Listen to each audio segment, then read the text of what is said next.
tarde, senhoras e senhores. Estamos aqui para mais um episódio do Contabilidade no Ar, programa que tem por objetivo te ajudar a entender um pouquinho mais sobre esse mercado de contabilidade, empreendedorismo, finanças. Se esse assunto é legal para você, é aqui que você tem que ficar. E eu tô aqui com meu amigo de bancada, Jefferson Barbosa. Opa! Como é que você tá, querido? Tudo bem? Tudo bem, Ferretti? Bom demais. E aí, como é que tá as coisas? Pô, graças a Deus, só alegria. Só alegria? Como eu digo, né? Estamos aqui com o meu amigo Valim. Valim, obrigado por ter aceito aí nosso convite. Valim é um grande amigo já de longa data. É auditor também, né? Sim. Agora tá... Pô, no bastidor, fiquei sabendo que você copiou essa barba dele, é verdade? É verdade. Na verdade, assim, né? o Valim é um cara que eu já conheço já há um bom tempo, né? Já nos conhecemos há um bom tempo. E eu sempre falava pra ele, pô, o Valim, você parece o Gustavo Lima, hein, cara, com essa barba aí. Então, agora eu tô tentando ficar igual ele. Então o Valim é um cara que Mas a inspira. minha conta bancária é de longe diferente da dele. A dele é muito melhor que a minha, né? Então o Valim é uma pessoa que inspira. Inspira. Esse cara é muito bom. Então vamos bater um papo com ele, Vamos lá. Valim, a palavra tá com você. Conta um pouquinho, como é que você começou nessa área de contabilidade, finanças, auditoria? Qual foi o primeiro passo que você deu aí?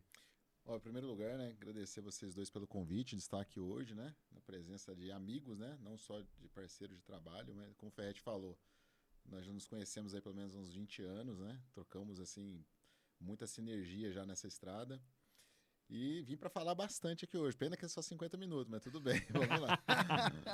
Assim, eu posso, na verdade, assim, eu olho a minha vida hoje, a minha trajetória como um gráfico crescente absoluto, né, porque, para quem não sabe, eu sou mineiro, né? O sotaque vai me entregar aqui, logicamente. Mas eu, né, vim de uma família muito humilde, né? Morava lá no sul de Minas Gerais. Eu sou o mais velho de 4 irmãos. E na época, o único que conseguiu cursar uma faculdade. Eu fui pai muito jovem, fui pai com 17 anos de idade, né? Quando era bem moleque. Comecei a trabalhar aos 12. E assim, nunca tive pretensão de fazer uma faculdade na minha vida na época, né? Na época... Como eu morava ali em Três Corações, no sul de Minas, ou a pessoa trabalhava na indústria ou ela era militar, porque ela tem uma escola de sargento das armas. Então, existia só essas duas saídas para quem morava ali. E quando eu fui pai ali com 17 anos, né, já tinha trabalhado em N coisas, né, desde servente de pedreiro, ajudante de mecânico, entregador de jornal, tudo que você imaginar eu já fiz, cara. Assim, então eu sei exatamente dizer para você como que é a vida dessas funções, né? Como é que se comporta isso aí. E aí, quando eu fui pai, eu comecei a me questionar, né? Pô, será que eu vou ser da minha vida, né? Porque eu recebi uns feedbacks muito ruins, assim, de alguns parentes, de alguns amigos, né? Tipo assim, olha, você não vai ser nada, você vai encher o mundo de filho e vai ficar aí. Então, eu recebi uns feedbacks, assim, de algumas pessoas que, ainda bem que, assim, eu não trouxe isso pra minha vida, eu ressignifiquei muita coisa. Perfeito, né? Perfeito. Você agiu de forma positiva, olhou para aquilo e falou, poxa vida. Exatamente. Vamos olhar para uma outra perspectiva, não ouvir aquilo e se acanhar e deixar aquilo acontecer daquela forma. Exatamente, foi isso que eu fiz. Então, eu levantei a cabeça, né? E em um dado momento eu não tinha estudado direito, né? Tava faltando completar os estudos. Eu acordei assim do nada. Minha filha nasceu, me deu um estalo, eu voltei a estudar, concluí ensino médio, aquela coisa toda que precisava ser concluída. E aí, eu tinha tentado o exército algumas vezes para tentar entrar como sargento do exército na época, mas não consegui, fiquei batendo na trave. Eu falei, pô, tenho filha, já não posso ficar também estudando aqui, eu preciso fazer alguma coisa para dar um futuro para essa minha família, né? Né, tinha esposa e tudo. Então, o que eu fiz? Eu falei, vou fazer uma faculdade. Pensei comigo, que faculdade fazer na época? Eu achava muito bonito o nome Administração de Empresas, né? Na época o curso era genérico, não existia administração com ênfase em nada. Você fazia administração de empresas. Uhum. E aí, ok, passei na faculdade, comecei a fazer administração de empresas.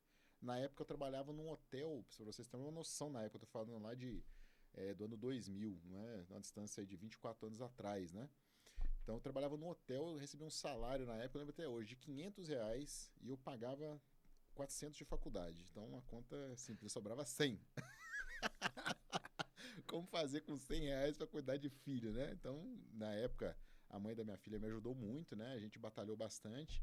E eu fui atrás desse sonho. Comecei a fazer administração, as duras penas, trabalhando bastante, fazendo hora extra para poder garantir a faculdade.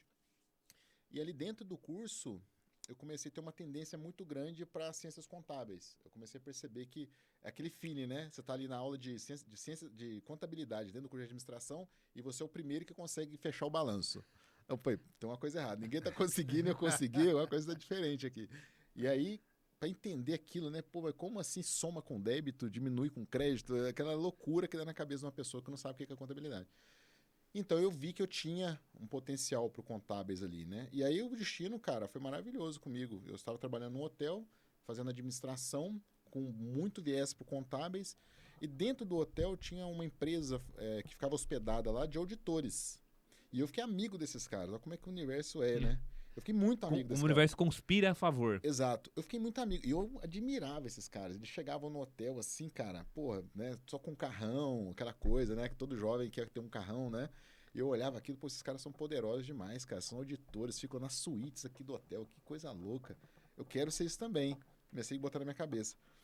E aí, eu fiz um exercício lá atrás, mesmo sem ter esse conhecimento de hoje, que é projetar o meu futuro. Eu peguei uma folha um dia e escrevi. Olha, com tanto tempo daqui para frente, tantos anos eu quero ter um curso superior completo. Depois de mais tanto tempo eu quero ser gerente de auditoria.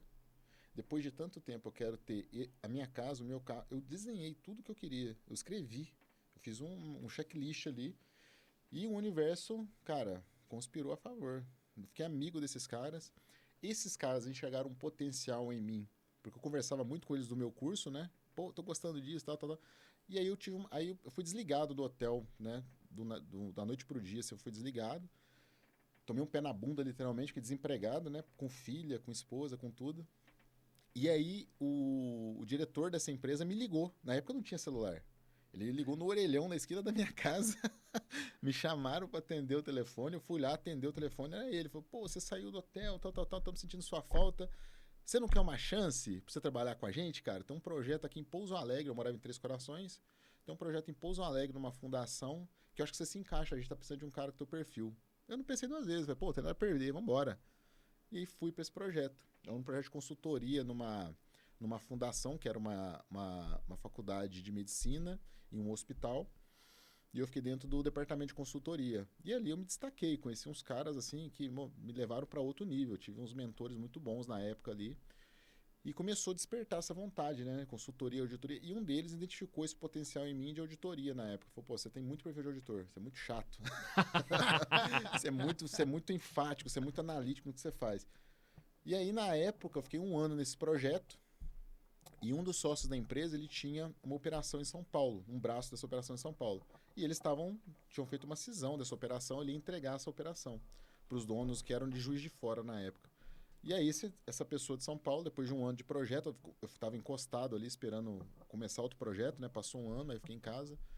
E aí ele me ligou, falou, me falaram muito bem de você, que você é um cara assim, você, né, destacando as minhas qualidades, eu preciso de um cara igual a você para terminar os clientes da empresa e a gente executar a cisão. Eu preciso de um trabalho de 4 meses. Você quer vir para São Paulo para você me ajudar? E eu desempregado, com filho, eu falei, pô, agora. Saí de Três Corações, fui para São Paulo sem conhecer nada, absolutamente nada. E comecei a trabalhar com essa pessoa, que também foi um grande mentor na minha vida, né? Posso até falar o nome dele aqui, o Sidney de Oliveira, se ele vê esse podcast depois, mas ele sabe que ele foi meu mentor, né? Foi muito importante nessa jornada.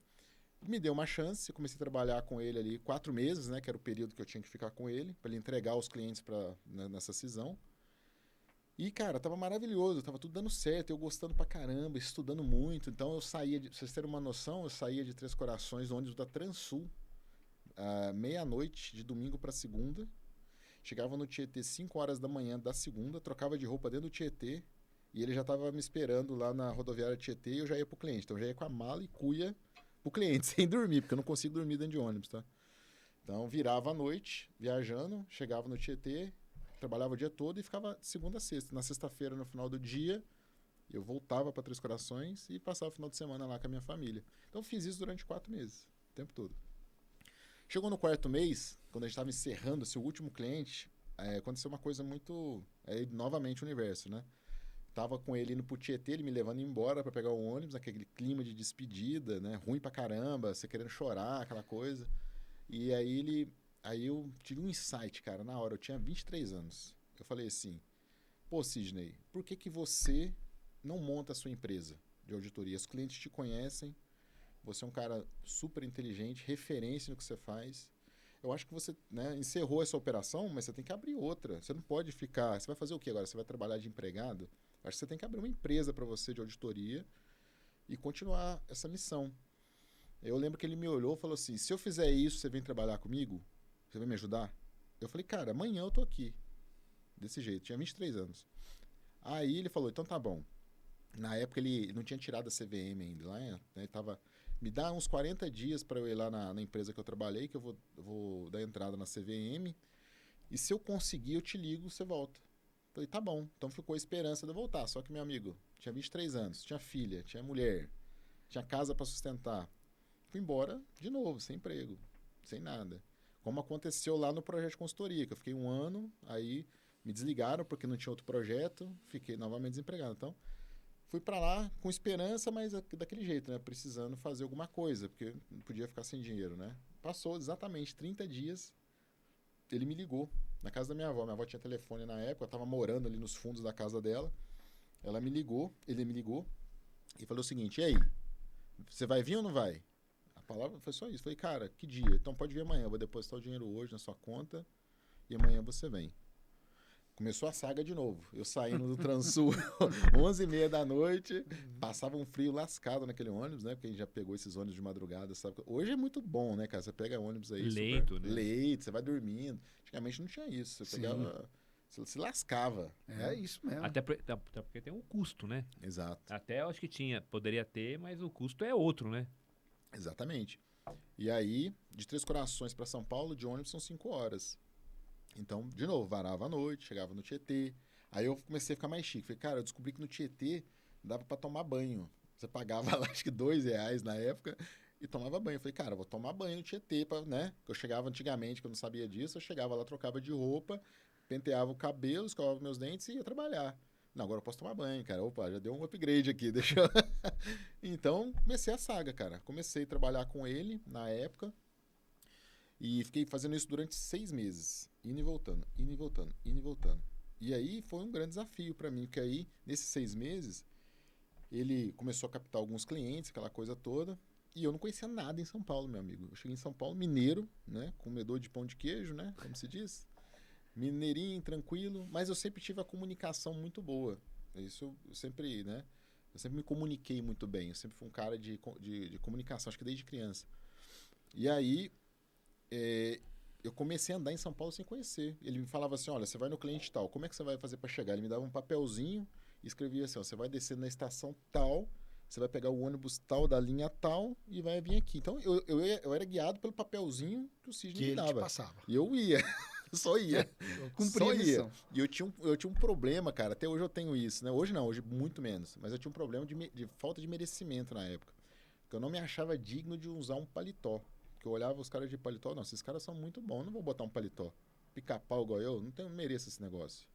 E eu não comprei um paletó pra mim. Eu andava de camisa e calça. Só que eu era devorador de livro, cara. Na época eu tava querendo aprender, eu devorava livro de auditoria, assim, cara. Eu lia 1 por dia, se bobeasse. Eu era louco, assim. Ficava estudando noite e dia, porque eu queria ser bom.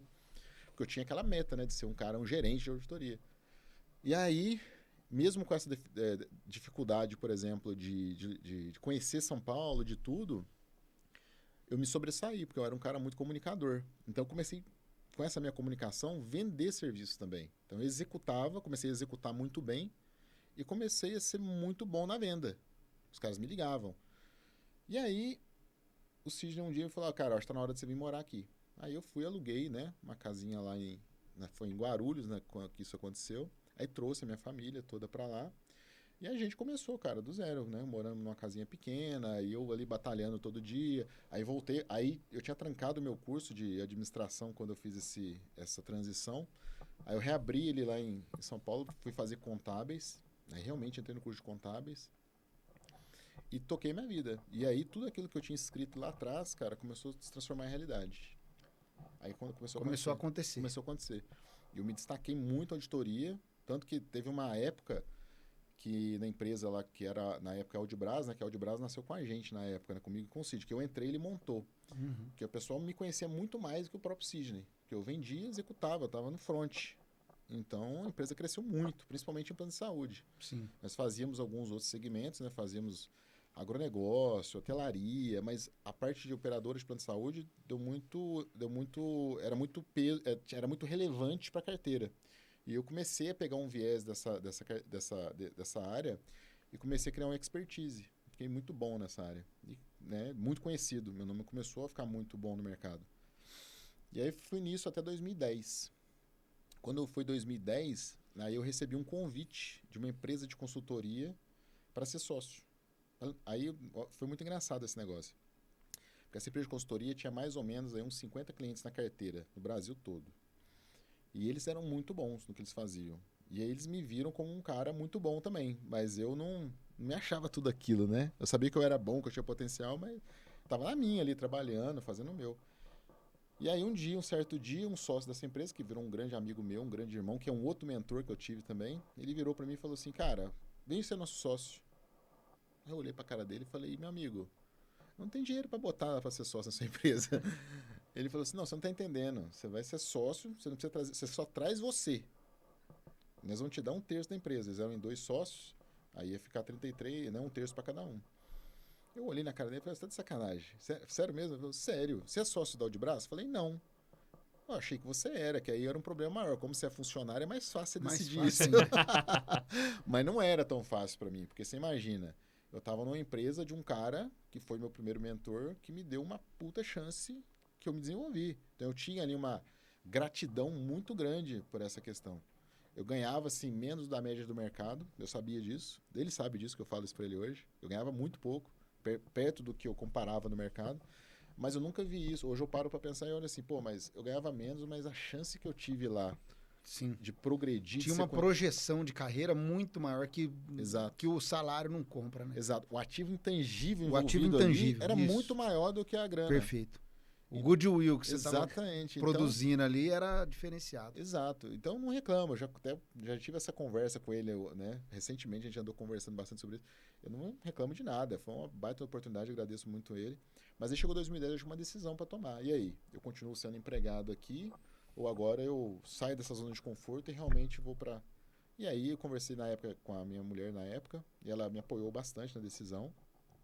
E aí eu dei o salto. Aí eu fui para a empresa de consultoria. Era outro desafio, né? Que eu estava até então auditor. Quando você vira consultor, cara, é outro nível, né? O escopo do trabalho muda muito, né? Aí eu fui para essa empresa. Essa empresa já tinha 10 anos de mercado. Aí ela durou mais 3 anos, né? Porque eles também já estavam num processo ali final também entre eles. E dessa empresa, quando ela fechou, eu tinha aberto um CNPJ, né? Que eu já meio que já tinha visualizado ali que durava uns 3 anos no máximo. Aí eu já tinha visualizado essa situação. E falei, pô, se acontecer isso de uma ruptura, eu preciso garantir alguma coisa. Então eu montei um CNPJ e quando finalizou essa empresa, a gente dividiu a carteira, cada um saiu um pedaço e eu toquei minha vida. Aí na época eu abri a Foco, né? Que está comigo até hoje, que é a Foco Consultoria e Gestão. Na verdade eram 2 braços, era Foco Auditoria e Consultoria, Foco Consultoria e Gestão.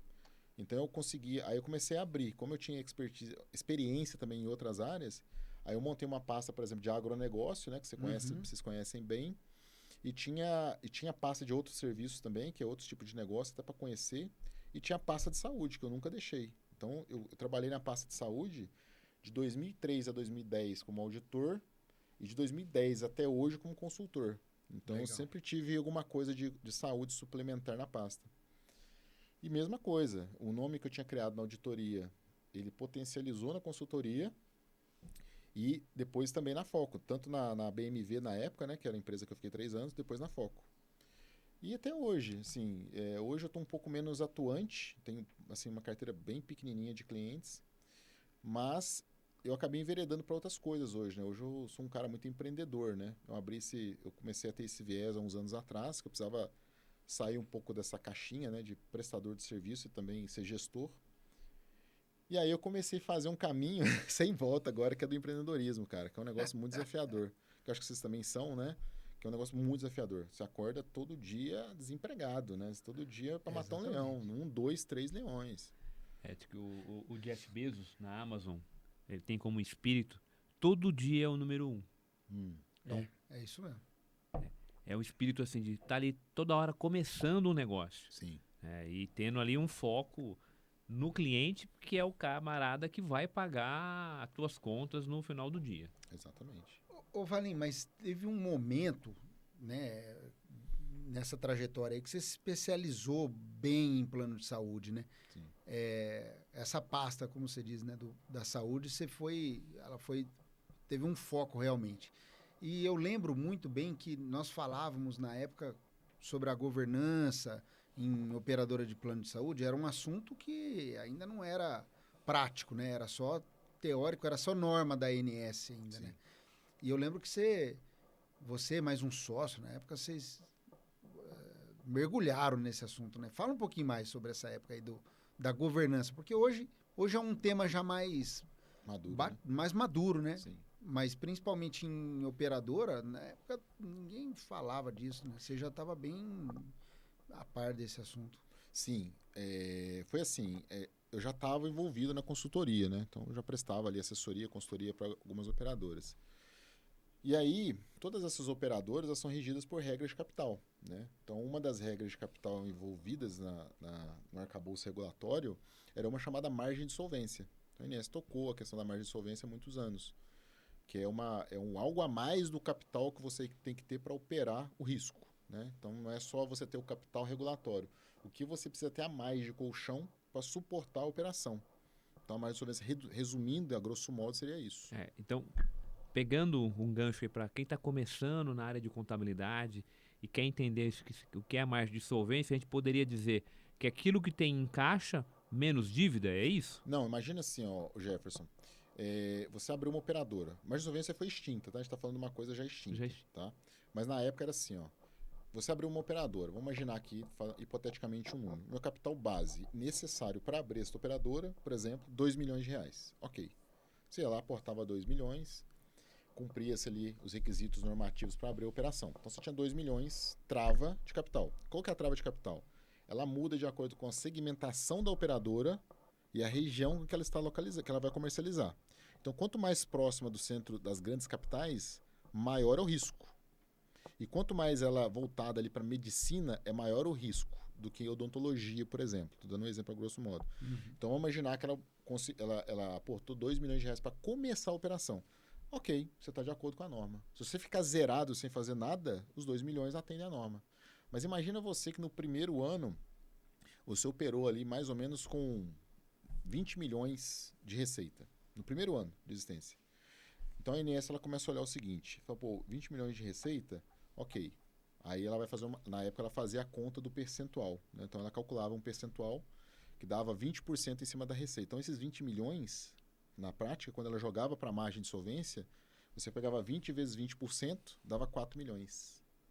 Então o risco que você operava na métrica não era mais 2 milhões, os 2 milhões não eram capazes de suportar o risco da operação, eram 4. Tinha de ser 4. Aí, quer dizer, você tinha que dar um resultado de 2 milhões no mínimo, resultado líquido, para ter um patrimônio de 4. Porque a tua margem era 4. PL2 para ficar 4. Exatamente. Então, assim, era o algo a mais do patrimônio para você suportar a operação. Só que esta regra da margem de solvência começou a sufocar um monte de operadora no mercado. Porque você imagina, a grosso modo, eu tinha que dar ali pelo menos 20%. Se eu tivesse um capital crescendo a todo momento, eu tinha que ter pelo menos 20% de margem para equalizar o PL. Ou aportar capital. Então, cara, começou a estrangular o mercado. A INSS percebeu isso. E aí ela percebeu isso e fez o quê? Mudou a regra. Falou, deixa eu mudar a regra, agora eu vou jogar a bomba para os caras administrarem. Eles vão ter que saber dos riscos deles agora, né? Grosso modo falando aqui. Então ela montou a regra do CBR, que é o capital baseado em risco. Que ele envolve uma série de métricas, né? Envolve risco de subscrição, risco de crédito, risco de mercado, risco operacional. Então ela criou essas métricas para quê? Para que a operadora possa melhor gerir os seus riscos para que esse capital fique baixo. Porque se ela não gerir esses riscos, o capital vai ficar alto. Uhum. Então, quando a regra ela veio pela 422, RN 422, né? Ela começou a valer em 2022 e aí depois ela foi substituída revogada pela RN 518. Então, o que acontece? As operadoras de pequeno porte, que tem menos de 20 mil vidas, são desobrigadas a cumprir a regra do CBR. Só vai cumprir se ela quiser, ela é voluntária. As de médio e grande porte são obrigadas a cumprir a regra observar, na verdade, essa regra do CBR vale para todo mundo. Mas aí entra um fator de governança em cima dessa questão toda. O que é esse fator de governança? É a própria RN 522, que ela fala o seguinte, olha, se você tratar os seus riscos aqui internamente, se você monitorar essas práticas mínimas de governança que existem aqui, que eu estou liberando, que inclusive ela liberou um anexo com essas práticas mínimas, você vai fazer jus a um fator de redução. Na época, esse fator de redução de capital, ele dava uma economia assim, de 20% quando eu comparava com a margem de solvência. Então, por exemplo, o cara tinha 10 milhões de exigência de margem de solvência, pela regra de capital regulatório, de capital baseado em risco, se ele aplicasse a governança, isso caía para 8 milhões. Então começou a ser viável, né? Pô, eu não preciso fazer um esforço tão grande agora, que se eu controlar o risco aqui, eu consigo manter. Então, isso foi importante em termos... Por isso que quando você pega a regra em si, está muito claro. São práticas mínimas de governança corporativa, gestão de riscos e controles internos para fins de solvência. Então, quando é fins de solvência, você já entende que você vai ter um benefício ali, né? E aí, ela soltou essa norma, isso virou uma loucura na época. Aí eu vou respondendo o que você está me falando, que você me perguntou. Porque todo mundo começou a ficar maluco, começou a vender dificuldade no mercado. Pô, você precisa implantar um sistema absurdo de governança corporativa, porque agora a ANS vai exigir. E aí, cara, eu juntei com esse meu sócio, falei, vamos montar um projeto, assim, vamos vender prática mínima mesmo, para o cara que não tem nada. Então a gente começou a dar o treinamento. Por quê? A gente observou que, você imagina, uma operadora que acabou de sair do pequeno porte, 21 mil vidas, não sabia às vezes o que era governança corporativa, nunca tinha... Não fazia nem ideia do significado. Não fazia nem ideia do significado. Às vezes era uma gestão familiar. Aí a gente começou a culturar esse pessoal. Então os treinamentos eram para culturar, porque a gente percebeu o seguinte, olha, se a gente não fazer um trabalho de aculturar a liderança, né, a parte estratégica da empresa, esse negócio não roda. E eu participei de umas situações dessa aí, muitas vezes. Eu chegava para dar o treinamento e eu falava claramente, falava o seguinte, olha, cadê o líder da área tal? Cadê o presidente? Cadê o CEO? Se esses caras não encabeçarem a ideia, isso aqui não vai rodar. Isso aqui vai ser só papel. E aí não roda. Então eu passei por uns desafios desses, que foi sentar e fazer esse aculturamento, que é a parte mais difícil. Porque o que a norma pede no final? Ela pede para você deliberar sobre os pontos que são deficitários na sua operadora. Seja no risco de crédito, no mercado legal operacional. Por exemplo, você está lá fazendo uma análise de risco, identifica que você tem um problema ali da quantidade de NIPs, né, que é um risco ali de operacional. Olha, número de NIPs elevado demais em relação à média do mercado. Aí a norma é clara. O que você deliberou sobre essa questão? O que vocês vão fazer de plano de ação para melhorar esse indicador? Ela quer saber o que você vai fazer, meu amigo. Então muita gente não entendeu isso. A gente achava que não, é para cumprir requisito. Não é para cumprir requisito, é para você melhorar a operação, meu amigo. Sim. A gestão. Não, e faz todo sentido, né? Porque quando a ANS cria a norma, ela quer padronizar a gestão daquela entidade, principalmente focada no risco. Porque qual é a premissa que ela está levando em consideração? Por que não há uma necessidade dessa margem de solvência?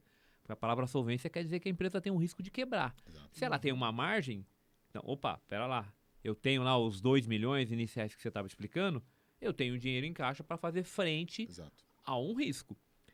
Mas na hora que eu crio método de como controlar risco, fica mais fácil, né? Deixar aquela operadora de põe o dinheiro aqui na mão, porque você vai parte da premissa em que ela vai olhar para aquele risco de uma maneira constante, né? Mas você chamou a atenção num aspecto que eu gosto de pensar, que é a questão da cultura. Exato. Porque todo mundo aqui, né, já aprendeu a dirigir carro ou andava de carro sem cinto de segurança. Exato. E de repente alguém foi lá e criou uma lei, nos obrigou. No começo foi desafiador. Foi. Agora, quem aqui consegue sentar no carro e esquecer de colocar o cinto de segurança? Agora tem até uma você está acostumado. Inclusive carro agora até apita. Pra te lembrar. Então, mas aí eu vou te fazer uma pergunta em cima dessa analogia que você fez, que é engraçado. Ele apita por quê? Porque, vamos lá, ele não precisava apitar se eu tivesse essa cultura de botar o cinto. Ele apita porque nós não somos, vamos dizer assim, disciplinados o bastante para seguir uma cultura. Perfeito. Por isso que dentro de um sistema de governança, há necessidade de você ter um acompanhamento para olhar o risco. Ó, o risco tá o quê? Tá amarelo, né? Ou é baixo, Sim. moderado ou ele é alto, né? Para começar a apitar, né? Fala assim, ó, opa, agora tá no vermelho. O risco eu tenho que ter aqui uma ação para diminuir o risco, ou como o auditor gosta de falar, para mitigar o risco, né? Exatamente. É um nome bonito, né? É, Quando você fala mitigar, você dá até um outro enfoque. dá né? outro enfoque, né? Vocabulário de auditor, né? Mas é engraçado, cara. Quando eu fui para esse projeto, o projeto chamava Governança na Saúde. A gente montou o site. E a gente padronizou 3 produtos na época. Era a prática mínima, prática avançada e avançada 2. Então a gente montou site, montou tudo. Eu comecei a participar de alguns podcasts na época, falando sobre o tema. A gente pegou alguns clientes para fazer esses projetos. Mas quando eu cheguei assim, nos primeiros, já tive essa percepção. Eu falei, cara, essa norma só vai rodar se eu aculturar. Então tem que dar treinamento. Não adianta eu chegar aqui e falar de indicador, os caras vão viajar. Vai. E aí, meu amigo, esse foi o desafio, porque claro, você já tiver essa experiência. Você trazer um presidente de uma empresa familiar ou, de repente, os seus filhos que estão em cargo de diretoria para uma mesa de reunião para deliberar, falar sobre indicador, é a coisa mais difícil que tem. Sim. Porque o cara, às vezes, não está acostumado. A não ser o cara que está acostumado com uma cultura melhor, né, de gestão. Mas o cara que não está, a dificuldade está aí. O cara senta 10, 15 minutos ali e vai embora. Na época eu comecei a desenvolver eu peguei um pessoal e comecei a desenvolver painéis inteligentes. Falei, cara, vamos desenvolver os indicadores em painéis, porque fica mais interativo e fica melhor de ler. E aí, o que eu fazia? Eu gostava de trazer a maior parte da discussão da RN no primeiro painel. No primeiro painel que eu abri, eu já tinha ali 70% da norma inteira para discutir.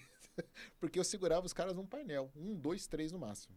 Porque eu percebia que se eu passasse de 3 painéis, já começava a ficar cansativo para eles. E, cara, eu tive muito êxito em alguns projetos desses aí. A gente conseguiu aculturar mesmo, mas em outros não. Em outros a gestão, assim, ela cumpre porque precisa cumprir. Ela não olha como se fosse uma ferramenta para melhorar nada. Infelizmente. A questão da cultura organizacional, ela faz uma diferença enorme, né? Faz. Porque por que o cara não quer cumprir? Eu tenho algumas perspectivas quando eu olho para essas situações. A primeira perspectiva é o fato do que o cara não quer ver o problema. Exato. E não quer lidar com ele. Exato. Então, isso é fato. A pessoa não quer ficar olhando para aquilo e falar, nossa, eu tenho que me lidar com esse negócio. Deixa pra lá, né? Mas tá lá, tem uma norma, a pessoa requerer. Não, então organiza aí e tal. Depois, na hora que alguém aparecer aí, a gente vai criando as situações, vai criando os documentos para provar que existe. Ou seja, cria a evidência. Depois. Né? Então, ele deixa aquilo renegado. Uma outra vertente é a dificuldade da pessoa não ter ali o conhecimento de como lidar. Por isso que penso que a estratégia que você estava falando de dar o treinamento faz todo sentido. Valim, nós estamos para 22, 23 anos de ANS no Brasil, né? Sim. Nós temos 25 anos de mercado regulado. Um Não, pouco mais, né? 98. A norma surgiu em 98, nós temos 98, aí 27 anos. 27 anos de mercado regulado. A ANS foi 2002. 2000? 2000. 9961 a norma. Então, nós temos 25 anos de mercado regulado. Avançou muito, né, cara? Mas ainda assim, eu vejo que o mercado de saúde suplementar no Brasil, ele ainda é aquele negócio do médico que pede exame, né? Não é? Fala aí, você que está na lida ali, na outra ponta. Você que está na ponta agora como gestão. Sócio de plano de saúde, cara. Exatamente, eu tô com esse viés agora, né? Além da parte de consultoria, eu também tenho uma operação de saúde, né? Sou sócio de uma operação. Eu recebi muitos convites na minha vida para ser sócio de uma operação de saúde, mas eu nunca quis entrar. Recebi convites assim, vem sem botar nada. Eu olhava aquele tamanho do faturamento, o olhinho brilhava, né? Pô, que legal. Mas eu conhecia muito bem os riscos. Eu falava, meu amigo, eu vou entrar nesse negócio aqui, o risco regulatório desse negócio é gigantesco. Aí eu olhava o perfil dos gestores e falava, isso aqui não é para mim, não é meu perfil. Se eu entrar aqui, literalmente, eu tô indo para um caminho muito desconhecido. Uhum. E aí eu só aceitei a ser sócio de uma operação dessa há uns 2 anos atrás, porque eu conheço a gestão. Eu sei aonde eles querem chegar, o que eles fazem no dia a dia, eu conheço a cultura, então eu conheço tudo. Eu sei como funciona, então eu conheço as pessoas que estão ali dentro. Porque no fundo, gente, vamos desmistificar aqui, né? A pessoa, quando você conhece a pessoa também é o profissional, né? Eu sei como ela se comporta aqui fora, sei como é que ela é lá dentro. Ela é a mesma pessoa. Então fez muito sentido para mim esse convite que eu recebi para ser sócio dessa operação. Claro, tive que aportar, normal, mas é uma coisa que me dá segurança, porque eu acompanho os números, estou lá toda semana, pelo menos uma vez na semana eu passo lá. Eu sou meio que conselheiro, né? Como eu sou sócio, eu procuro não entrar na operação, tem uma CEO competentíssima lá dentro, né? Diretoria médica também, diretoria operacional, muito atuante. E a empresa ela tem um viés, assim, ela é muito mais um viés de health tech. É pouquíssimos funcionários e toda a parte de regulação e tudo mais que é necessário para uma operadora funciona via app. Então a gente trabalha como se fosse uma health tech, com pouquíssimos funcionários. A operação é nova, começou praticamente... A operação estava em Minas, nós trouxemos ela para São Paulo praticamente 3 anos. A gente estruturou 1 ano e estamos 2 anos rodando. Então já cresceu bastante, nós estamos lá hoje com 15 mil vidas em 2 anos. Então nossa meta o ano que vem é dobrar, neste ano, 2025, é dobrar essa carteira e nos próximos 5 anos aí bater pelo menos uma meta positiva de uns 50 mil usuários a nível ABC, né, que nós estamos localizados lá no ABC Paulista. Mas aí respondendo o que você me perguntou, cara, essa situação é muito complexa. Porque hoje nós temos assim, imagina assim, você tem uma operadora que às vezes não tem um hospital próprio, certo? Que é o nosso caso. Nós não temos hospital, nós temos um centro clínico na onde tem a maior parte da carteira. Então, onde tem a maior população da carteira, eu tenho um centro médico para fazer atendimento ambulatorial. Ok. Mas eu não tenho um hospital. Então, o hospital é de um terceiro que precisa de receita. Ele precisa faturar. Ele precisa faturar. O faturamento dele exatamente. encher aquele monte de leito de... Você imagina, é uma situação inversamente proporcional. Eu estou de um lado aqui tentando... Porque você imagina assim, o que é uma operadora? Eu estou numa relação de consumo onde eu tenho beneficiário de um lado que deposita um dinheiro dentro da operadora para que essa operadora faça a gestão desse dinheiro, desse capital, desse dinheiro, para gerir o tratamento dele numa rede credenciada ou própria. Então, praticamente aqui, eu trato o dinheiro dos outros. Sim. Eu tenho que ser responsável bastante para fazer com que ele tenha acesso à saúde, mesmo que seja terceirizada. Do outro lado, eu tenho um hospital que também tem suas necessidades. Ele tem sua folha de pagamento, tem sua estrutura física, ele precisa se pagar. E ele precisa estar vivo para receber o teu beneficiário. Exatamente. A gente, assim, falando assim, do que eu vejo, né? Não é um problema, não é... Hoje tem muita gente que fala o seguinte, você não tem hospital próprio, você tá ferrado, você vai morrer na praia a qualquer hora. Eu não acredito muito nessa história. Nós não temos hospital próprio e o nosso sinistro, lá na operadora, por exemplo, que eu participo, o mercado, se eu for olhar o mercado todo de planos de assistência médica, pequeno porte, eu estou praticamente uns 10 pontos percentuais abaixo do sinistro que a média do mercado apresenta. Aí você pergunta, mas como que você consegue fazer isso? O mercado às vezes está apontando 80%, 82%, eu estou dando 70%. Como que a gente consegue fazer isso? Dois ingredientes fundamentais, meu amigo. Boa negociação de pacotes com a rede credenciada. Se eu tiver um bom negociador para negociar o contrato na ponta, para que aqueles custos fiquem condizentes com o meu tamanho e a minha realidade, e uma boa regulação médica no fundo. Eu tenho que ter um bom diretor médico para controlar essa regulação de sinistro que acontece. Então, se eu não tiver essas duas pontas muito bem estruturadas, esquece. Eu vendi mal, eu negociei mal, ou seja, às vezes eu vou pagar um procedimento assim mais caro que o mercado e não tem uma regulação boa. Ele vai acontecer numa velocidade, uma quantidade, às vezes, que eu não vou conseguir controlar. Então, pera lá. Tudo que você está falando está relacionado a uma questão de governança dentro da operadora. Exato. Então, a operadora, o que você está explicando, para ela operar o negócio, quando você fala de ter uma boa negociação, passa por governança. Sim. Existe alguém responsável por fazer essa negociação. Ele não pode fazer uma negociação a qualquer valor. Exato. Ele tem que ter algum parâmetro. Sim. Alguém precisa aprovar, alguém precisa revisar a negociação que está fazendo. E na questão do sinistro, alguém com experiência técnica precisa olhar o que está acontecendo. Exato. O que o determinado médico que faz parte aqui da cobertura do plano está pedindo. Faz sentido ele pedir esse exame?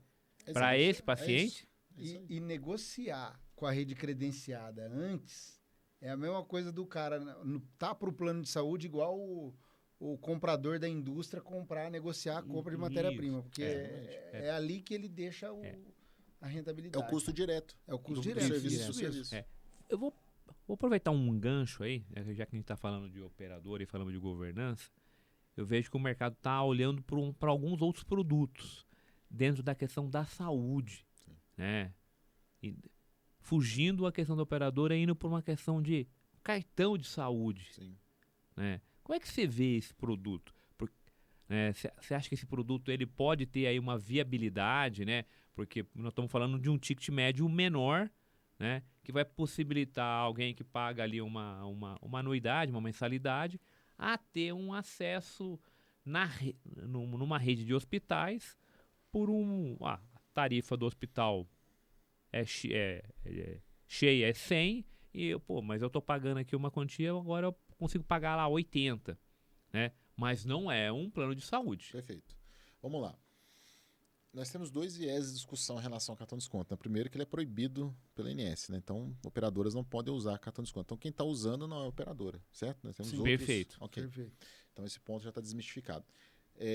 Cartão de desconto, assim, olhando pela ótica de consumidor, consumidor, tá? No primeiro momento. Eu acho interessante. Que é uma facilidade que eu tenho ali, uma obtenção de um desconto de um preço, às vezes, que vai fazer diferença para mim. Uma população, por exemplo, a maior parte da população brasileira é a população assalariada. A gente não pode esquecer disso, né? Então, qualquer benefício é bem-vindo. Não posso, olhando para essa ótica, é maravilhoso. Mas nós temos que lembrar que esse cartão ele não tem nada a ver com operação de plano de saúde. Nós não estamos falando aqui, por exemplo, de rol de cobertura mínima. Certo? Então, quando eu olho para a ANS, eu estou trabalhando com rol. Tem um rol padrão da ANS, o rol de cobertura mínima, que a operadora tem que seguir. Então, eu sou obrigado a dar todos aqueles tratamentos que estão lá. O cartão não. O cartão você contrata ali alguns atendimentos por desconto. Então, é diferente. É totalmente diferente. Então, recentemente, a ANS abriu essa discussão para tentar meio que combater essa situação do cartão, né? Já está abrindo uma discussão sobre criar um plano só ambulatorial. Para os operadores criarem esse plano ambulatorial, para que a população tenha acesso a uma precificação diferenciada, né? Então, eu consigo pagar mais barato num plano ambulatorial, né? Essencialmente ambulatorial, do que um plano ambulatorial mais hospitalar, por exemplo. Entendeu? Então, hoje, a ANS já está olhando essa questão de uma forma assim, até que ponto eu consigo entrar para dar uma opção diferenciada e que esteja dentro do meu arcabouço regulatório.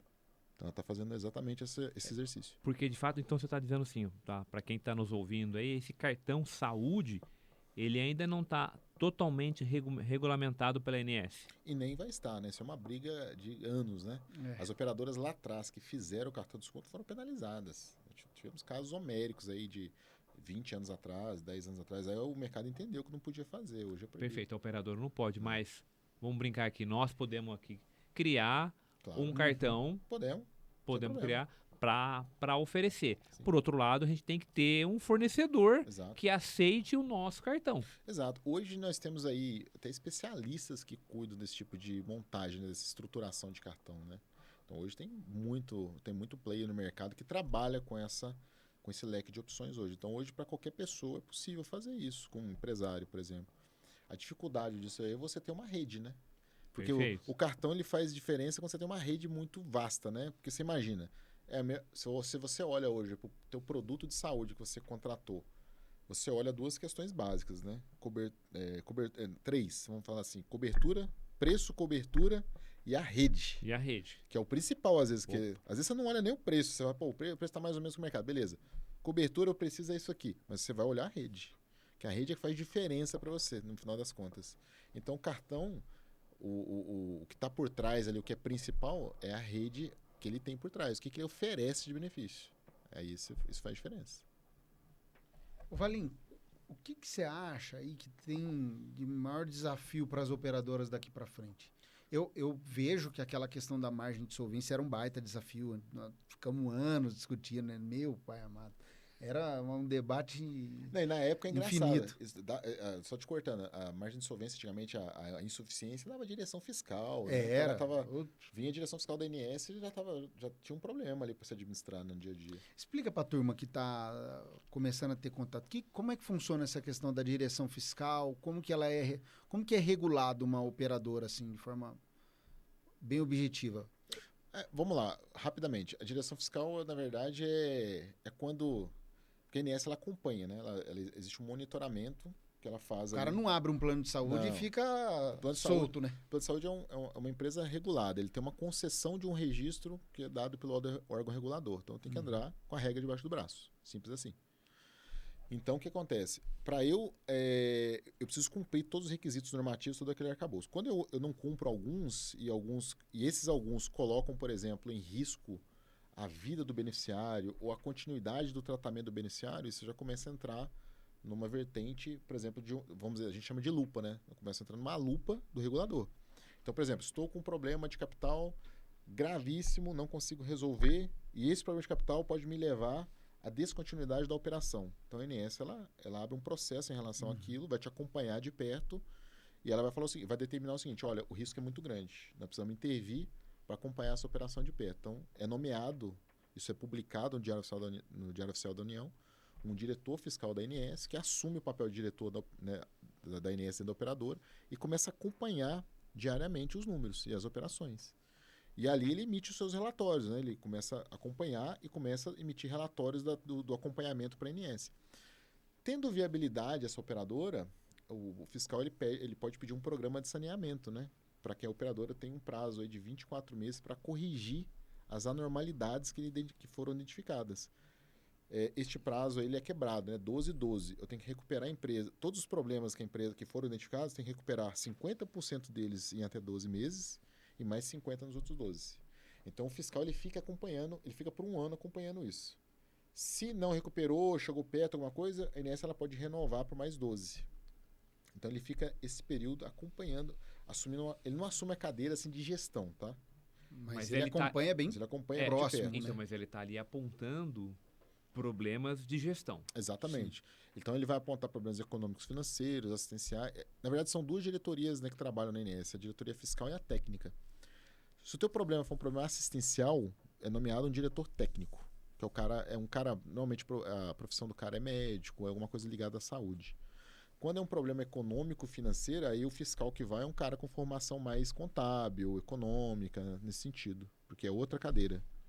Então, ele vai acompanhar de perto esses números, né, no caso de uma fiscal, né, e aí ele vai determinar se aquilo ali tem condição ou não tem. E a ANS ela vai estar ali trocando com o diretor fiscal, e se a operadora conseguir atingir aquelas metas de recuperação, a direção fiscal é extinta, né, vai embora, enfim, a vida continua. Se você não conseguir, aí existe os processos de liquidação extrajudicial, aí entra um monte de... Agora, Valim, vamos entender um pouquinho como que a ANS chega, como ela faz todo esse monitoramento, né, das operadoras. Cara, a ANS avançou muito, muito mesmo, você não tem noção. A ANS hoje, ela tem um poder de monitoramento do mercado absurdo, assim, ela consegue ter todas as informações. Primeiro, você é obrigado a mandar a informação. Você tem que enviar. A operadora tem que enviar lá trimestralmente. Não, tem coisa que é mensalmente. Coisa que é mensal, né? Você tem as obrigações mensais, as trimensais e as aperiódicas. Então, você tem obrigação para tudo. Você tem cadastro de beneficiário, reajuste de conta-prestações, troca de informação de saúde suplementar, que é o TIS, DIOPS, que é a parte contábil, parecer de auditoria, relatório de procedimentos previamente acordados. Então, você tem uma gama de informações que você tem que mandar todo mês. Olha para todos esses elementos e vamos voltar no tempo. Né? E aí só queria chamar a atenção assim, em 98, quem estava no comando desse país? Era o Fernando Henrique. Então, a obra e a criação das agências, né, é obra desse governo, do Fernando Henrique. Veja que contribuição que, do ponto de vista econômico e de gestão, a gestão do Fernando Henrique trouxe para o país. Não estou aqui fazendo propaganda política, claro, mas é importante a gente entender o que a agência cria. Ela te dá uma concessão, mas que, porque tudo que você está falando são elementos de governança. Exato. Sim. E quando ela vai para um outro patamar e ela pede, fala assim, ó, você tem que ter um sistema, é porque ela já esperava que você já tivesse. Exato. Então, não é tão requerido a necessidade mais da margem de solvência, porque você está ali operando e gerindo o teu negócio, ou gerindo o negócio da operação de saúde de maneira adequada. Exato. E veja que nós estamos falando de algo crítico para todos nós aqui. Então você foi lá e comprou um produto e você foi usar e não conseguiu. Por isso que tem que ter uma fala assim, vou usar um termo aqui, uma diligência, um olho de lupa bem mais adequado. Comparado com outras agências, né, que se a gente fosse olhar, né, que a gente pode fazer uma comparação com a agência de energia elétrica, pô, o problema que teve em São Paulo, pô, parece que essa outra agência ainda precisa usar de benchmark com a Agência Nacional da Saúde Complementar. Precisa usar o benchmark, porque olha o nível de acompanhamento que existe. Exato. A ANS sempre foi criando os elementos, né? Sim. Então são elementos de governança. Então esse monitoramento ele sempre foi sendo aprimorado, né? Foi, com os Então, o anos. DIOPS aí num determinado momento bom, a auditoria, necessidade de auditoria vem desde o início, né? Sim. Então, desde o início, as operadoras elas são obrigadas a ter auditoria independente, mas ela veio implementando novos elementos, por exemplo, o PPA, né? Sim. Que é uma espécie de auditoria trimestral para avaliar como as informações econômicas e financeiras estão chegando lá. Mas não é só econômico e financeiro, né? Tem de tudo, de beneficiário, de produto.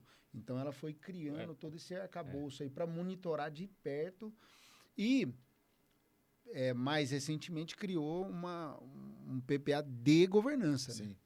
Exatamente. O PPA de governança, na verdade, é o produto final do auditor em relação à análise que ele fez em cima das práticas mínimas. Então, o auditor é contratado para fazer a avaliação de toda da 518 implantada pelo operador, como que aquilo funciona na operadora, e o resultado final desse trabalho é o PPA. Então, este PPA, na primeira vez, por exemplo, que a operadora pede para a ANS, porque assim, ela cumpre os requisitos de governança, ok. E aí, o que ela vai fazer depois? Ela vai pedir a redução do fator de CBR, que é o capital baseado em risco, que dá a economia dos 20% mais ou menos que eu falei no começo. Então, junto com esse material, vai o PPA da auditoria. E o auditor, na verdade, ele só responde duas questões. É uma questão fechada, né? Se ela cumpre os requisitos, sim ou não. É simples assim. Quando ela manda isso, a ANS analisa, quando é a primeira vez, esse PPA do auditor, mais o pedido da operadora. E aí ela pode tomar dois caminhos. Ou ela defere o pedido, e ok, está aqui o fator de redução, está concedido. Ou ela pode pedir os papéis de trabalho do auditor independente, para entender as constatações daqueles controles que ele fez. E ela anda pedindo bastante. Porque eu acho que ela entendeu que muita gente estava dando o famoso migué, né? Que a gente estava forçando aqui, né? É isso mesmo. Cara, eu tô fazendo a governança, não tá fazendo nada, deixa eu ver o que você está fazendo. Então ela começou a pedir os papéis para ter certeza de que isso está sendo feito. Legal. Mas eu fico me perguntando, né? O cara que quer enganar que está fazendo, né? Puta, ele está se enganando a si próprio. A si próprio, né? Porque na medida em que ele não faz a gestão do negócio dele de maneira técnica e profissional, ele está se enganando, porque vai aparecer, hora ou menos hora, vai aparecer algum problema. Sim. O Jefferson, e cara, assim, é um absurdo. Operadora não se brinca, cara, é regulado. É um negócio regulado, você tem que trabalhar com a norma debaixo do braço, não tem que discutir. Quando eu, né, nas minhas funções de consultoria e assessoria, eu já abri muita operadora no Brasil. Operadora, administradora, um monte. Ajudava a abrir, né? Porque antigamente o processo não era eletrônico, ele era todo físico. Então o cara contratava alguém para fazer esse trabalho, e eu fazia, fiz muitas aberturas. Quando eu ia abrir uma operadora, eu sentava com o cara, com o gestor, com o interessado, e perguntava, você tem certeza que você está fazendo? Não, por que você está me falando isso? Você conhece os riscos da operação? Não, o risco é... Não, deixa eu te contar os riscos. Porque o cara às vezes não sabe. Lá atrás ele não tinha esse conhecimento da fiscalização que existia por trás daquilo. E como era importante ele gerir bem o negócio. Porque o patrimônio dele, pessoal, estava em jogo. Porque numa eventual situação de liquidação, de direção fiscal, por exemplo, que é a primeira instância de fiscalização, os bens dos administradores já estão bloqueados nessa fase. Então, cara, eu colocava bem claramente, você está preparado para essa emoção? Não, vambora, ok, vamos abrir. Mas eu já desanimei muito cara de abrir. Propositalmente. Pô, mas você não ganhou dinheiro? Não ganhei, mas pelo menos eu não vendi um negócio errado, uma esperança errada pro cara. Não, perfeito. Eu diria assim, que esse cara tem que te agradecer, porque ele não ia gerir bem o negócio e ia ter uma perda financeira. Exatamente. Porque, pô, ganhei um monte de dinheiro, né? Entrou lá um caminhão de dinheiro, Exato. porque eu consegui milhares de vidas, né? Exato. Porque, olhando para os termos de negócio hoje, né? Fala assim, a operadora é um negócio escalável? É. Sim. Ele ganha escala. É um negócio escalável, Isso. porque você pode ter uma dimensão nacional, né? Então é altamente escalável. Tá bom. Só que o risco também, né? O risco também. Isso é muito alto. E é aí que eu queria entrar, é nesse ponto que eu queria entrar, porque esse mercado de operadora, ele é agitado, né? Agitado. Hoje, Valinho, nós temos lá as grandes operadoras e esse mercado é um M&A danado, né? Uma comprando a outra aqui, outra ali. Uma compra a outra, vem uma maior, já compra a outra e... Você tá olhando isso aí, né? Que eu te conheço, eu sei que você não é bobo, você criou, você virou sócio de uma operadora, você já tá olhando lá na frente, né? Cara, eu costumo dizer assim, né? Quem não está vendo, né? Será que a evolução não está vendo? Não sei, né? Se fizer uma boa proposta, a gente Depende, pode... né?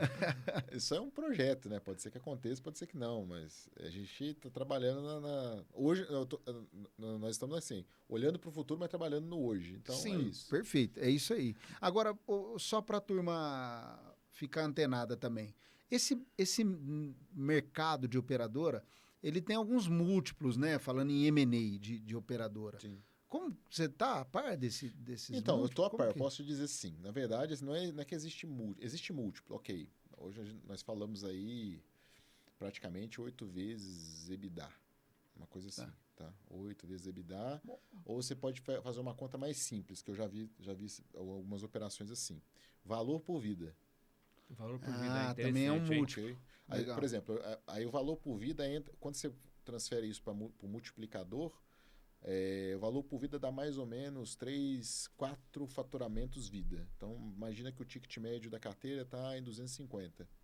Então, eu já vi operação de 4 vezes o ticket. Então, 250 vezes 4, 1.000. R$1.000 a vida. Quantas vidas você tem? 70 mil vidas. Então, 70 milhões. Mas aí entra toda a parte de due diligência. Esse é o preço que você pediu. Porque existem dois tipos de operações no mercado. Você tem que lembrar disso. Existem as operações de compra de carteira somente. Ou seja, a operadora grande, consolidada, está interessada a comprar a carteira da operadora A, quer comprar a carteira da operadora B. Eu não quero o teu negócio, quero a carteira. Então, precifica-se a carteira. Então, é um cálculo mais simples. Né? Quanto que você quer na tua carteira? E aí, entra-se em negociação. Às vezes, o cara quer 4, 5 vezes o valor do ticket. E aí, ok, se o cara tiver com apetite e for interessante para ele vai pagar aquilo, ressalvados alguns contratos que, de repente, para ele não faz sentido. Uhum. Não, quero comprar a empresa. Aí nós estamos falando do projeto normal que você já conhece. Aí nós vamos avaliar o seguinte, você pode até precificar por vida, mas eu vou avaliar teu EBITDA também. No final das contas, eu vou fazer a due diligência, vou fazer todo o processo. Perfeito. Tá? Então é isso. O mercado hoje não está tão aquecido, né?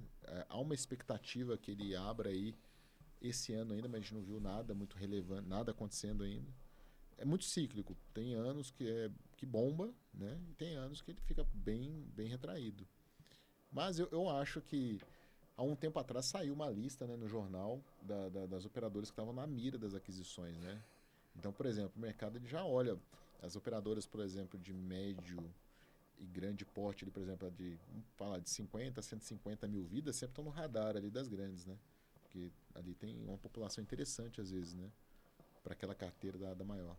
É uma forma de crescimento exponencial do negócio. É o que você falou, criar escala. Criar escala. É operador que começou e diluir o pequeno risco, né?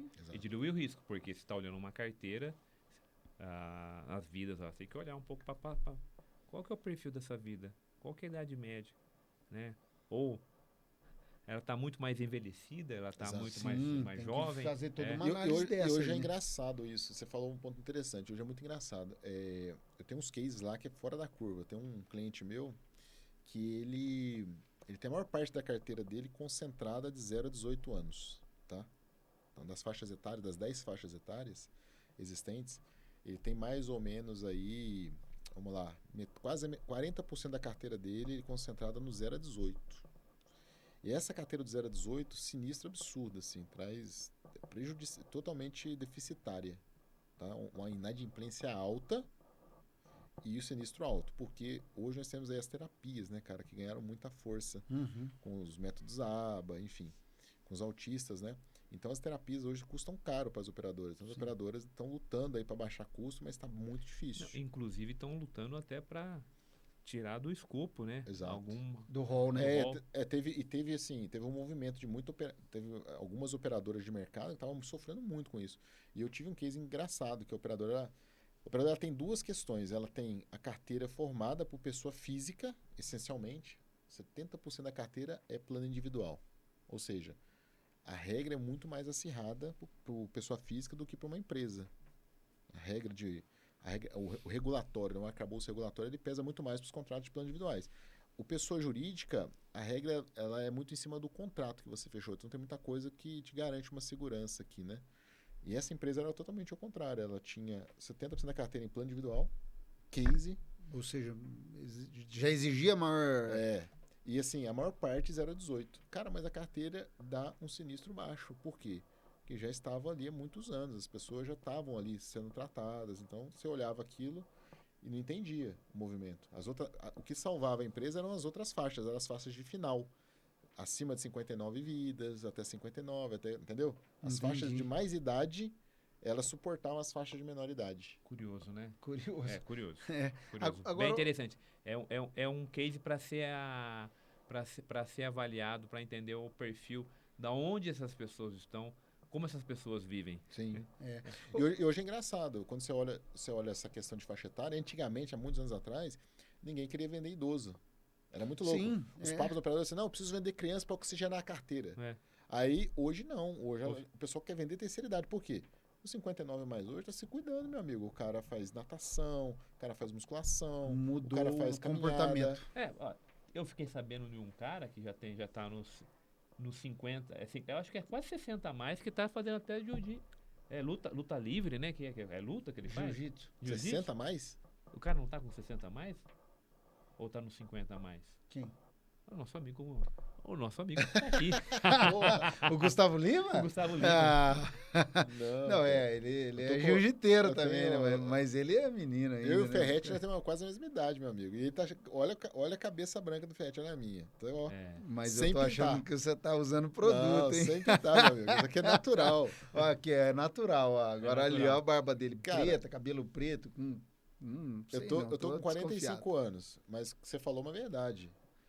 Eu comecei a fazer, por exemplo, jiu-jitsu com 35. Eu estava acima do peso, eu estava com lombar arrebentada, porque eu ficava muito sentado, muito estresse. E eu travei umas 2 vezes feio, assim, de não conseguir levantar, com 32 anos, 32 para 33. E eu comecei a olhar para mim e falar, cara, eu preciso fazer alguma coisa na minha vida. Eu tenho 32, 33 anos, estou acima do peso, pesava 87 quilos na época, 1,71 m. Auditor, só problema na cabeça. Comendo dog pra rua. Exato. Falei, cara, não vou viver eu vou chegar nos 50, eu vou capotar. Aí, o que eu fiz? Inverti a curva. Falei, cara, deixa eu me tratar.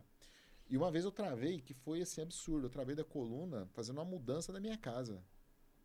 Que vergonha, cara. Eu tive que ser carregado no sofá, travado pelos caras. Mudança.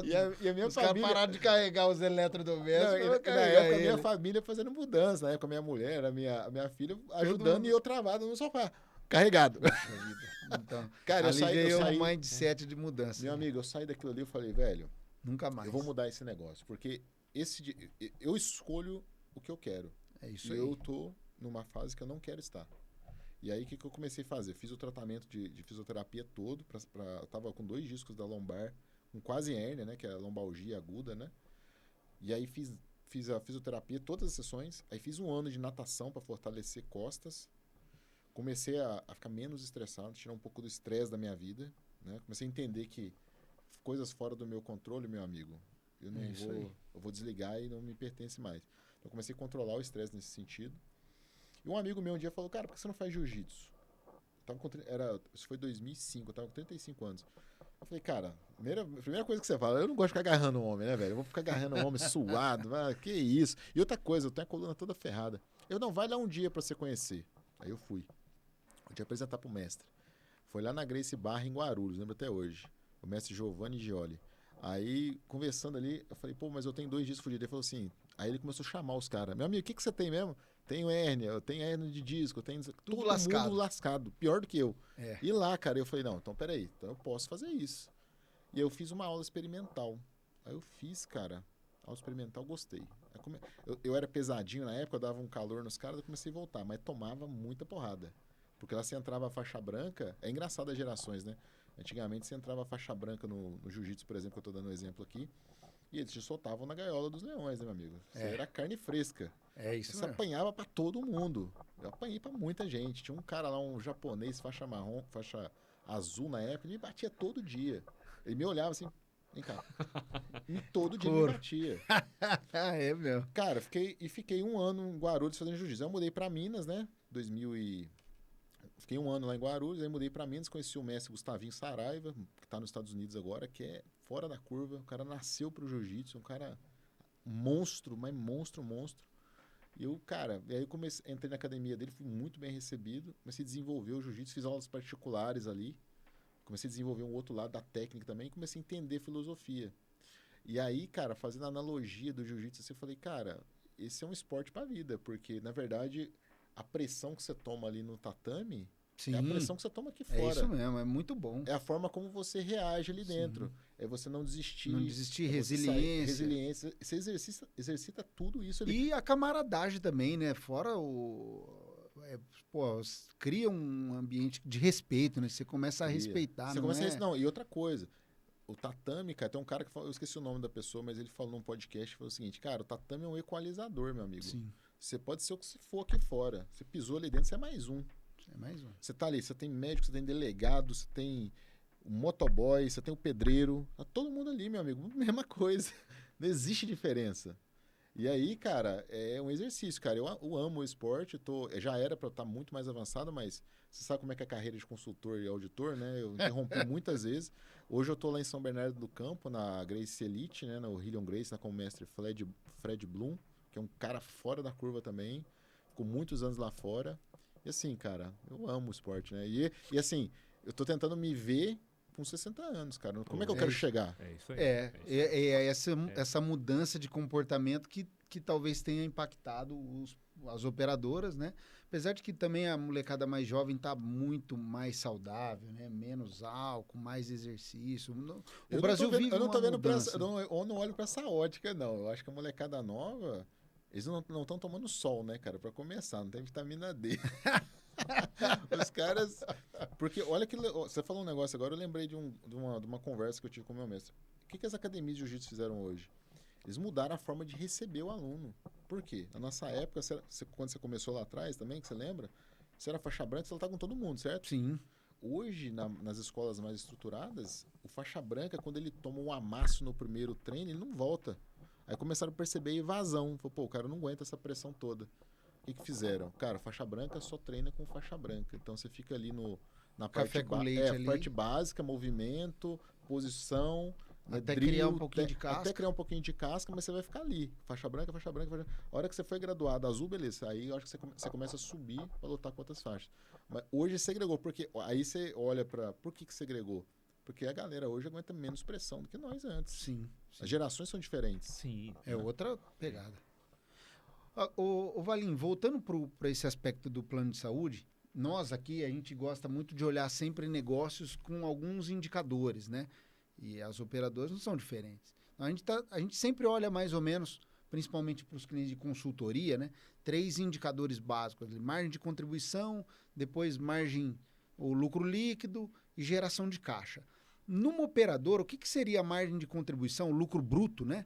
Receita menos custo, que seria saudável, assim, que você avalia por todo esse período que você auditou e fez consultoria de operadora? Em termos percentuais? Percentuais, Tá bom. isso.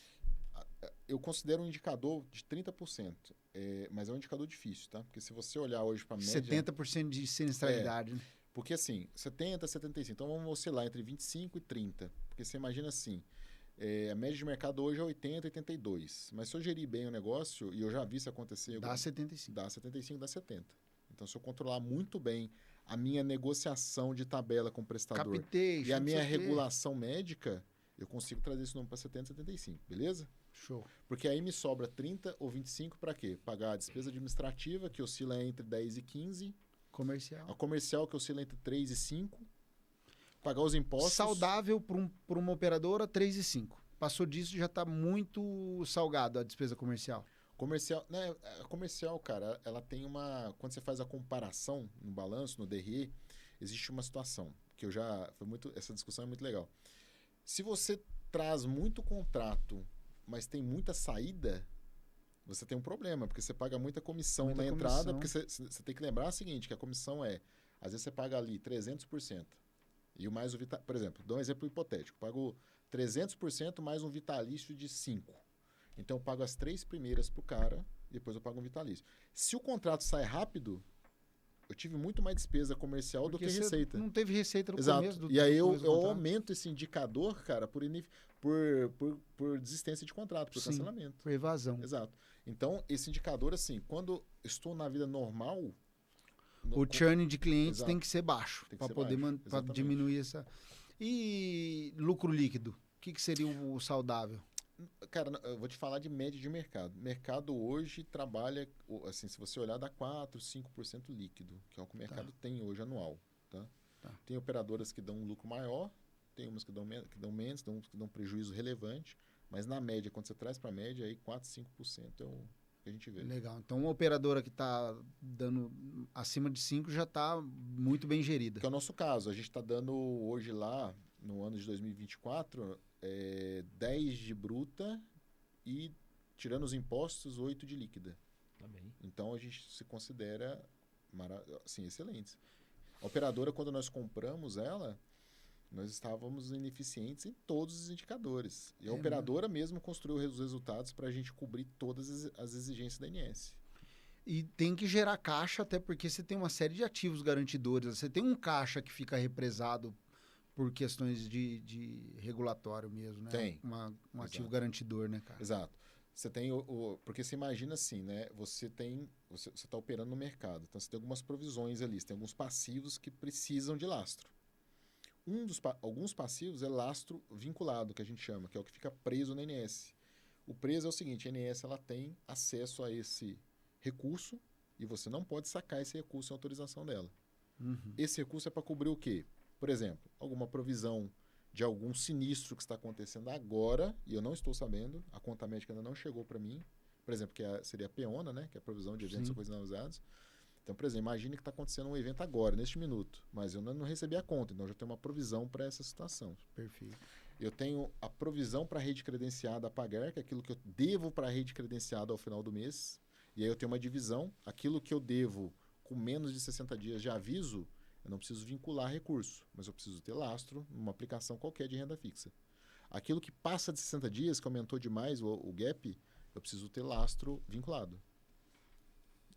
Aí agora também entrou a provisão do SUS, né, de uns anos para cá. Eu preciso também tem a PEONA SUS, né, que é o SUS que está acontecendo, eu não estou sabendo. Então, enfim, esse equilíbrio é fundamental, porque se eu não equilibrar provisões com ativos, eu tenho um problema regulatório. Eu vou entrar no limbo de descumprimento regulatório, né? Não estou seguindo as normas.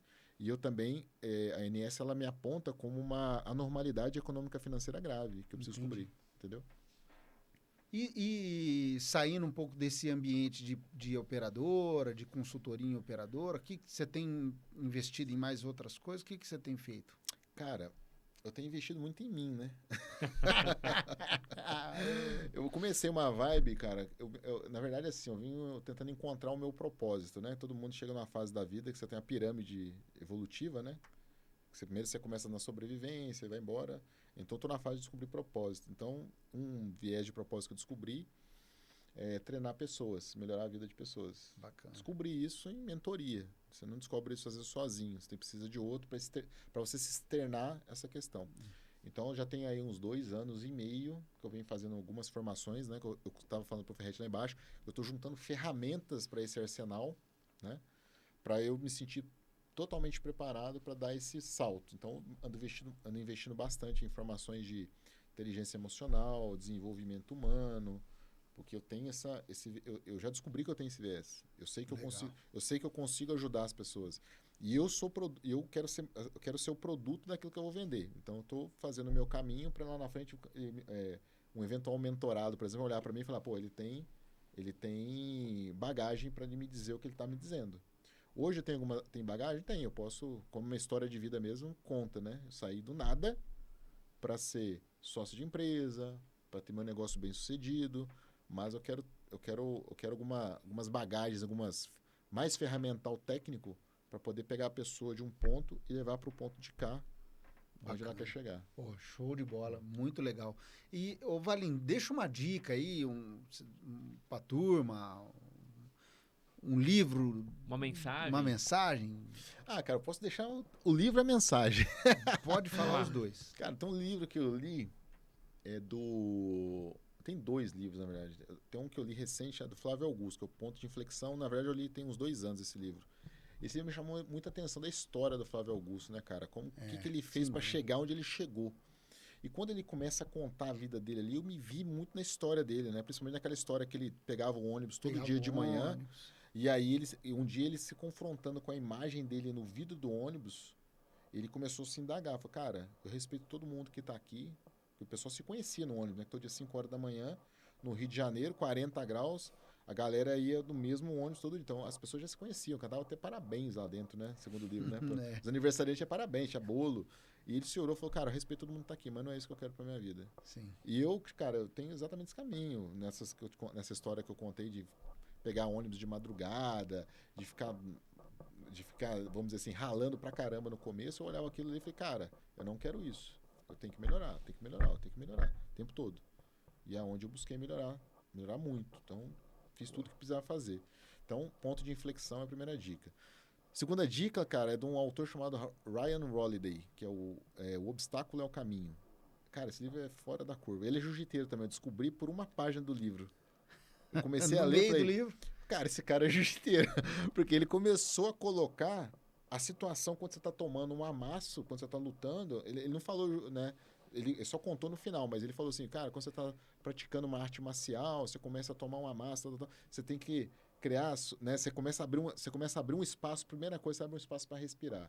Daqui a pouco você pensa como fazer. Então, eu falei, é jiu-jiteiro. Então, ele ensina ali, né? Tem uma frase lá no livro que é muito legal, que fala assim, o obstáculo é o caminho. Se o obstáculo é o caminho, eu vou ter que subir esse obstáculo, vou ter que ultrapassar esse obstáculo, não tem o que fazer, não tem desvio.